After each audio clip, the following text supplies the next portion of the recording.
सबसे पहले भगवान भोलेनाथ के चरणों में प्रणाम करती हूँ, मेरा प्रणाम स्वीकार हो।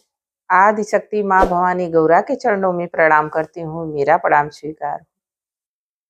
सभी देवी देवताओं के चरणों में प्रणाम करती हूँ, मेरा प्रणाम स्वीकार हो। आप सभी गुरु भाई गुरु बहनों के चरणों में प्रणाम करती हूँ, मेरा प्रणाम स्वीकार हो।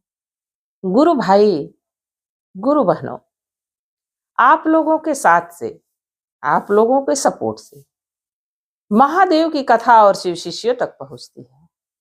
तो आप लोगों से हाथ जोड़ के निवेदन है कि आप लोग कथा को ज्यादा से ज्यादा शेयर करिए ताकि महादेव की कथा और शिव शिष्यों तक पहुंच सके। अगर जो आप लोग चैनल पे नए हैं तो सब्सक्राइब कर लीजिए ताकि जो भी वीडियो पढ़े, जो भी कथा पढ़े, वो आप लोगों तक आसानी से पहुंच जाए। कमेंट में महादेव का नाम जरूर लिखिए। भगवान का नाम लिखने से, बोलने से सारे कष्ट दूर हो जाते हैं, सारी परेशानी दूर हो जाती है। तो भगवान का नाम जरूर लिखिए। और देखिए, हमारे बीच, हमारे साथ एक महापुरुष का बहुत बड़ा आशीर्वाद है कि महादेव की दया में हम लोग हैं, महादेव की शिष्यता में हम लोग हैं। इनसे पहले लाखों ऋषि मुनि आए, करोड़ों योनियां बीत गईं, बाकी किसी ने शिव को गुरु बनाने के बारे में नहीं बताया। बताया? किसी ने नहीं बताया। पर हमारे बीच एक ऐसे महापुरुष आए, महादेव के एक परम शिष्य आए, हरिंदर भैया, और साथ ही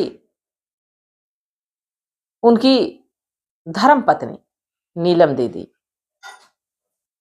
ये दोनों एक ऐसा भक्ति का संचार से शुरू किया, ऐसा भक्ति का ज्योत जलाया हम लोगों के हृदय में कि हम लोग शिव के मार्ग पे चल पड़े, शिव को गुरु बनाए। जैसे कहता है ना कि वादा करना तो आसान है पर उसको निभा पाना बड़ा ही मुश्किल है। हम लोग शिव को तो गुरु बना लिए, पर क्या परिस्थितियां आती गई, हम शिव को गुरु बनाए रखे? क्या कभी हमको शिव पे पूरा भरोसा हुआ? अगर हुआ तो जरूर आप लोग कमेंट में बताइएगा, और नहीं भी हुआ ये भी बात बताइएगा। हमें तो शिव पे पूरा भरोसा है। हमारी जैसी जीवनी थी, उसमें अत्यधिक परेशान थे, सब कुछ रहते हुए ना के बराबर था, सुख कुछ नहीं था। आज अगर जो कष्ट भी आता है तो भी शिव की कृपा है कि सब कुछ अच्छा ही होता है। तो हमें तो विश्वास है, भरोसा है। आज उन्हीं की दया है कि मैं आप लोगों को कथा सुनाती हूँ। हमको एक गुरु बहना आज से कम 10 साल पहले शिव के बारे में बताई। पूजा पाठ तो मैं करती ही थी, शिव आराधना तो मैं करती ही थी, शायद बचपन से ही करती हूँ। बाकी शिव को गुरु नहीं बनाई थी। बाकी जब से शिव को गुरु बनाया, जीवन में उतार चढ़ाव तो बहुत आए, पर रास्ता भी हमारे महादेव दिखाते चले गए। आज उन्हीं की दया है कि सब कुछ बढ़िया है और सब कुछ सरल है। जो मैं सोचती हूं वो पूरा करते हैं।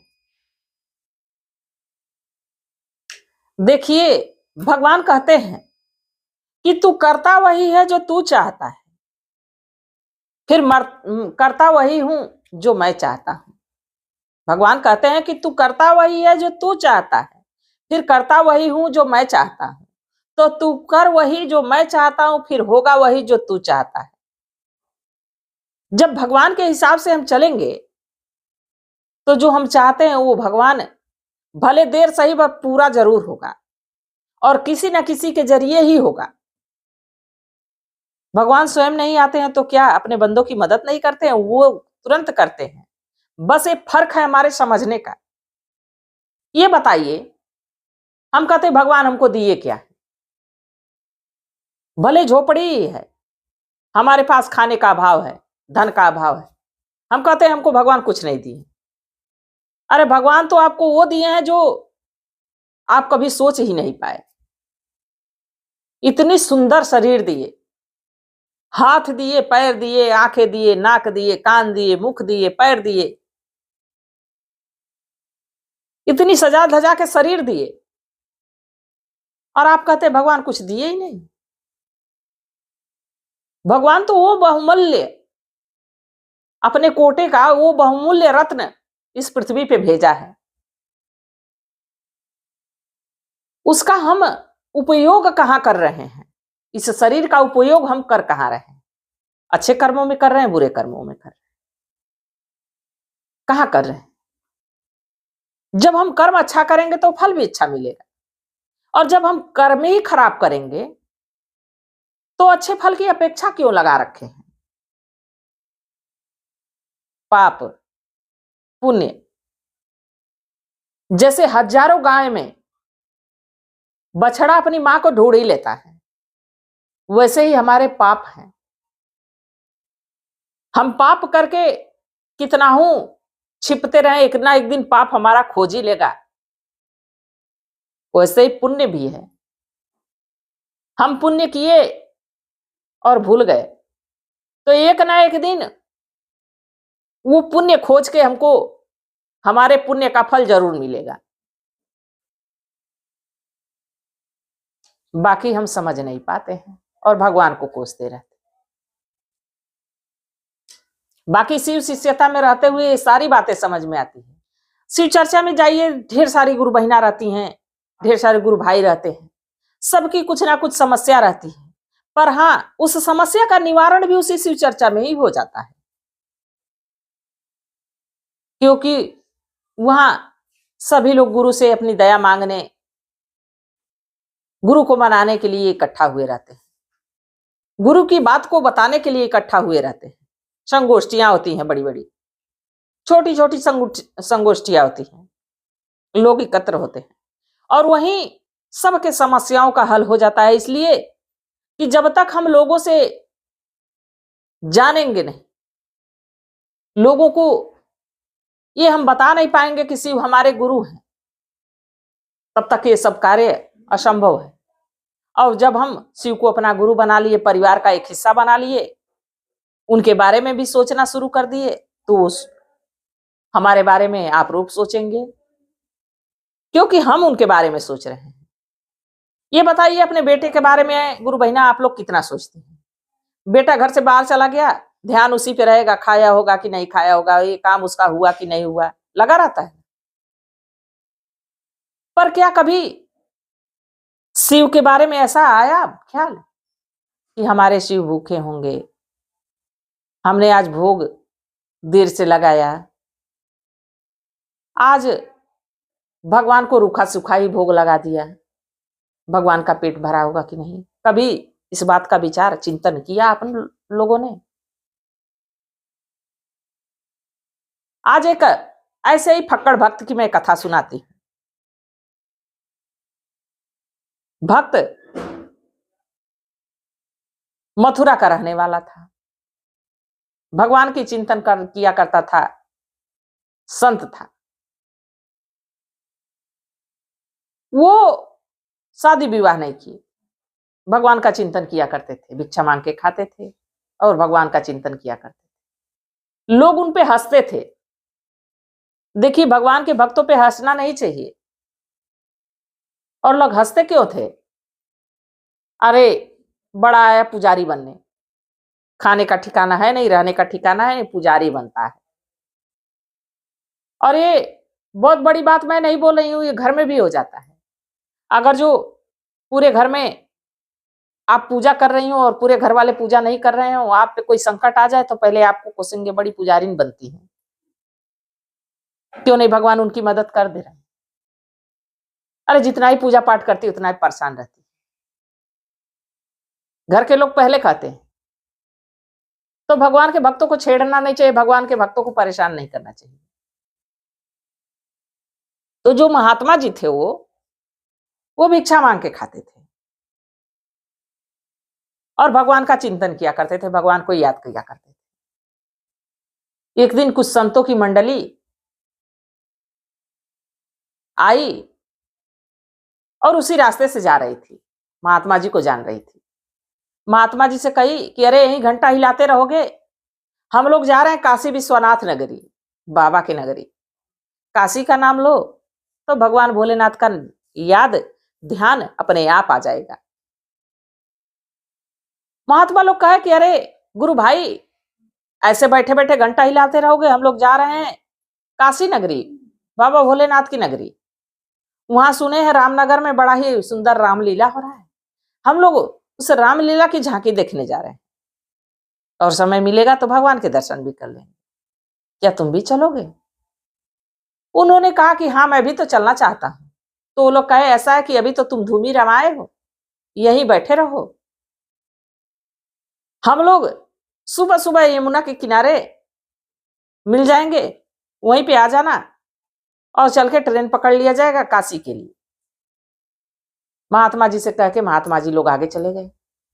महात्मा जी सोचते रहे, अब उनको बाबा की नगरी पहुंचना था, नींद कहाँ आ रही थी। अब महात्मा जी भोर में उठे, यमुना के तट पे पहुंचे, देखे कि सारे संत अब निकलने की तैयारी कर रहे हैं, वो भी उन लोगों के साथ हो लिए। स्टेशन गए लोग, ट्रेन की एक बोगी में सभी लोग भर गए। तो हमारे महात्मा जी लोगों के पास, साधु संतों के पास इतना रुपया पैसा तो रहता नहीं कि टिकट कटवाएं, और पहले का दौर कुछ और ही था। आज तो डीजल इंजन से गाड़ियां चल रही हैं, पहले कोयला से चलती थी, लकड़ी से चलती थी। ये उस समय की बात है। मैं भी एक गुरु जी से एक कथा सुनी और ये कथा नहीं, सत्य घटना वो बताए हमसे। ये महात्मा जी सत्य घटना बताए कि जब महात्मा जी उन लोगों के साथ गए और ट्रेन में बैठ गए, टिकट कटवाए नहीं, टिकट लिए नहीं, और उस समय अंग्रेजों का राज चलता था। जब अब ट्रेन चल दी, सारे संत उसमें बिना टिकट सवार। कुछ दूर ट्रेन मिर्जापुर के पास जब पहुंची तो मजिस्ट्रेट चेक इन हो गई। पहले के समय में मजिस्ट्रेट चेक इन हुआ करती थी, ट्रेन को रोक के सबका टिकट चेक होता था। अब संत लोग कूद कूद के भागने लगे क्योंकि टिकट तो लिए नहीं थे, और उस समय अंग्रेजों को सरकार चल रही थी, बड़ा कड़ा उन लोगों का स्वभाव रहता था हिंदुस्तानियों के प्रति। आज हमारे वीर बलिदान दिए कि आज हम लोग सुख कर रहे हैं। हमारे ऐसे ऐसे वीर जवान शहीद हुए देश को आजाद कराने में, आज उसी देश को बेचने का नारा आ गया है। आज उन्हीं लोग की देन है कि हम लोग चैन से सांस लेते हैं, हम लोगों पर किसी और की हुकूमत नहीं चल पाती है, हम लोग अपना फैसला स्वयं से लेते हैं। पहले के समय में लोग खाने के लिए तरसते थे, कपड़े के लिए तरसते थे, अपनी जमीन जायदाद रहते हुए उस जमीन का लागान इतना इतना ज्यादा भरना पड़ता था कि खाने के लिए अन्न नहीं मिलता था। वो भी दौर गुजरा है। आजकल के बच्चे कहते हैं कि आप लोगों ने किया क्या है, जो हमारे पूर्वज करके चले गए उनका शुक्र है कि हम लोग चैन की सांस ले रहे हैं, चैन की नींद सो रहे हैं। तो सारे संत तो कूद कूद के भागे, ये भी संत कूद के भागे। अब भागते भागते उन लोगों से इनका जो है कि बिछड़ाव हो गया, जंगल के रास्ते सारे इधर उधर भाग गए। अब महात्मा जी घनघोर जंगल में पहुंच गए। तो पहले के जो साधु संत रहते थे अपने पास आग जलाने के लिए कुछ ना कुछ ऐसा यंत्र रखते थे कि कहीं भी आग लगा लेके अपना खाना बना लेते थे। तो वो ऐसा पदार्थ रखे थे कि लकड़ी पे घिसो तो आग जल जाती थी। महात्मा जी कुछ सूखी लकड़ियां इकट्ठा किए, सोचे कि आग जला लूंगा तो जंगली जानवर भी नजदीक नहीं आएंगे और ठंड की रात है, कट भी जाएगी। लकड़ियां चुन चुन के आग जला लिए। तभी देखिए उसी रास्ते से एक व्यक्ति आया और कहा, अरे महात्मा जी, इस रास्ते तो रोज शेर आता है। महात्मा जी कहे कि ये लकड़ देख रहे हो, मेरी लाठी देख रहे हो, मारूंगा 10 लाठी। अभी मैं गांव के रास्ते गया था तो गांव वालों ने गांव में घुसने नहीं दिया कि मजिस्ट्रेट चेकिंग हो रही है, बिना टिकट का यात्री है, भाग के आया, अगर जो पुलिस आई तो हमको भी पकड़ के ले जाएगी, इसको क्यों आश्रय दिया, क्यों ठिकाना दिया।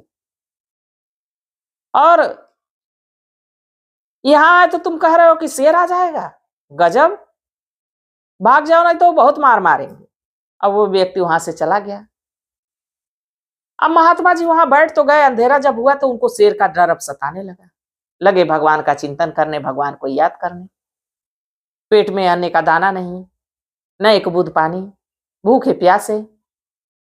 अब रात भर भगवान का चिंतन करते रहे। जैसे भोर का समय आया, अब भले देखिए कि कोई कह दे कि हमको मृत्यु का भय नहीं लगता है, लगता सबको है, लगता है ना? नहीं लगता है तो बताइएगा कमेंट में, जिसको नहीं लगता होगा। सबको लगता है मृत्यु का भय। अभी किसी को पता तो चल जाना कि अगले क्षण हमारी मृत्यु होने वाली है, देखिए उसका 10 मिनट बाद मृत्यु होना है तो पहले ही हो जाएगा, हार्ट अटैक हो जाएगा कि हमारी मृत्यु होने वाली है। इसीलिए भगवान ने एक अच्छा काम किया है कि किसी को यह नहीं पता चल पाता है कि हमारे अगले क्षण मृत्यु होने वाली है। कोई अपनी मृत्यु का समय नहीं जानता है। अब महात्मा जी, उनको भी तो मृत्यु का भय था, भगवान का चिंतन किए जा रहे थे। आप तभी देख रहे हैं कि एक जंगली जानवर को शेर पकड़े हुए अपने मुंह के जबड़े में दबाए हुए घसीटते हुए भागते जा रहा है। अब जानते उस समय क्या उनके मुख से निकला? भगवान ने हम पे बहुत बड़ी कृपा की, बहुत बड़ी दया की कि हमारी जान बच गई। वो कह रहे हैं कि भगवान ने बहुत बड़ी दया की कि हमारी जान बच गई, नहीं तो आज तो शेर का शिकार मैं बन ही जाता। भला उस जानवर का वो शिकार कर लिया, नहीं तो आज तो मेरा शिकार कर देता। तो इसलिए भगवान की बहुत बड़ी कृपा है। भगवान पे अटूट विश्वास उनको था और उस विश्वास दिख भी गया। भगवान का चिंतन किया, भगवान ने हमें बचाया। अगले दिन जब सुबह हुई, पहुंचे रामनगर, सारे संत लोगों से मुलाकात हुई, सारा वाकया बताया। या तो भगवान की बहुत बड़ी हम पे दया थी कि हमारे प्राण बच गए, आप लोगों से मुलाकात हुई। सारे संत कहे और नतमस्तक हुए कि ये कोई फक्कड़ साधु नहीं है, ये कोई ढोंगी साधु नहीं है, इस पे भगवान की असीम कृपा है और बहुत ही बड़ी दया उनकी है कि ये भगवान का आज गुणगान हम लोगों को आके स्वयं सुना रहा है। नहीं तो जिस शेर की बात कर रहा है, उस शेर से कोई उस रास्ते से बचता नहीं है, चाहे पशु पक्षी हो या कोई मनुष्य हो। उस रास्ते को रात भर वहां गुजारने के बाद ये आए। तो भगवान की दया ऐसे होती है, ऐसे टाइम पे दया उनकी दिखती है जिस टाइम पे किसी का सहारा नहीं होता है। उस समय सिर्फ किसका सहारा होता है? भगवान का सहारा होता है, भगवान की दया होती। तो संत जी को तो शेर से भगवान ने बचा लिया। आज कलयुग में उसी शेर रूपी कलयुग हम लोगों पे सवार है, पाप सवार है। और उस पाप से मुक्ति पाने के लिए हमें शिव की शरण में जाना चाहिए, शिव की कृपा के लिए उनसे दया मांगनी चाहिए कि हे प्रभु, हम पे दया करो, हम तो आपके शरण के भिक्षुक हैं, आपके शिष्य हैं, आप हम पे दया करिए, हमारे गुरु भाई, हमारे गुरु बहनों पे दया करिए, सबके लिए दया मांगनी चाहिए। जब भी दया मांगे तो सबके लिए मांगे, सामूहिक मांगे। और जब सब एक दूसरे के लिए मांगेगा तो सोचिए कि अगर जो एक सुर कुछ दूर पहुंचता है तो सबका सुर मिलके कहां तक पहुंचेगा, जरूर महादेव तक पहुंचेगा। और मैं तो महादेव से सदा यही दया करती हूँ, यही दया मांगती हूँ कि हे प्रभु, हे महादेव, सभी हमारे गुरु भाई, सभी हमारी गुरु बहनों पे अपनी दया दृष्टि बनाए रखिएगा, सदा सबको प्रसन्न रखिएगा, खुश रखिएगा। इसी कामना के साथ हर हर महादेव।